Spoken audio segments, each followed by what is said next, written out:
Hi guys, good day. This is Jay from Pageant Trend. I'm here with the winners or the grand winner of the first ever Mr. Playing Pogi 2024. Okay, my name is James Mulieda. I'm the candidate number 3 of the Mr. Playing Pogi 2024. The first ever Mr. Playing Pogi 2024. I am the first winner and I'm thanking God for this opportunity, especially my friends and my family. Thank you for supporting me, guys. And this is so unexpected, but the hard work paid off.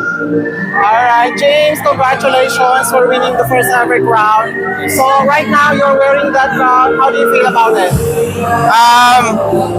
I feel satisfied. I'm so happy that I won this first ever Mr. Playing Pogi pageant, and I'm so thankful. I didn't expect this, but hard work pays off. I worked so hard to win. Alright, gaano mo ito pinaghandaan? Gaano mo ito pinaghandaan itong pageant na to? Nag-aaral po ako ng Q&A, tapos pinag-aralan ko rin po yung mga tamang post.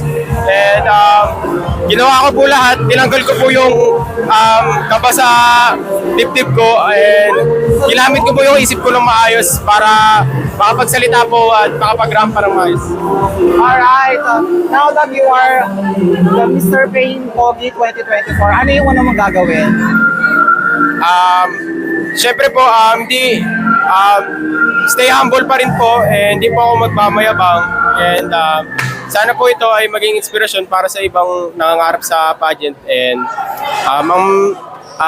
after this pageant po, mag-aaral na po ulit ako ng mabuti. Focus muna sa school, and pag may time po, pwede po ulit ako sumabak sa mga ganitong pageant. Okay, if you are going to evaluate your performance tonight, rate from 1 to 10, saan ka doon? 10 po because I won, and Ayan. kasi wala naman pong winner na hindi naman over 10 yung ano. Okay, so saan ka mas mag-i-improve pa? Sa Q&A portion pa rin, and pag-aaralan ko pa rin po yung mga posts, kasi po may mga mas bigger pageant pa dyan na masasalian, and mas experiencado po yung mga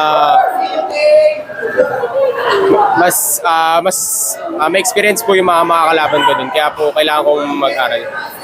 Are you also planning to join sa national pageant in the near future? We'll see about that, pero sa ngayon po I'm just happy na nanalo po ako, yun lang talaga. Okay, alin dito yung pinaka-paborito mong segment sa Coronation Night? Yung ano po, yung formal wear, kasi po ako po yung nanalo din sa formal wear, and chinir po ako ng sobrang ano. Tapos ano pa po, nakasagot po ako ng maayos din sa Q&A, and sobrang saya ko po kasi nawala po yung kaba. Alright. Siyempre, message mo sa mga supporters mo and as well as your families. Thank you sa pagsuporta sa akin, sa mga kaibigan ko and sa family ko, and thank you rin sa pagsuporta kay Sino? sa girlfriend ko po, and You can mention her. I know she's shout- proud of you. yes, si Jillian po.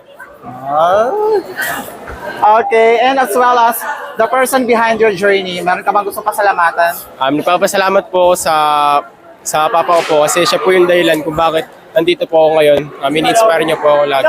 Dito po yung lola ko, dito rin po yung family ko. Sila po laging sumusuporta sa akin.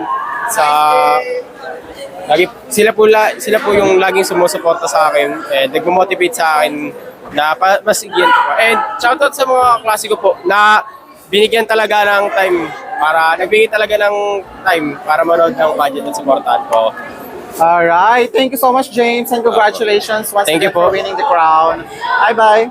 Thank you po, thank you. Shoutout po sa Pageant Trend. Thank you po. Alright, thank you.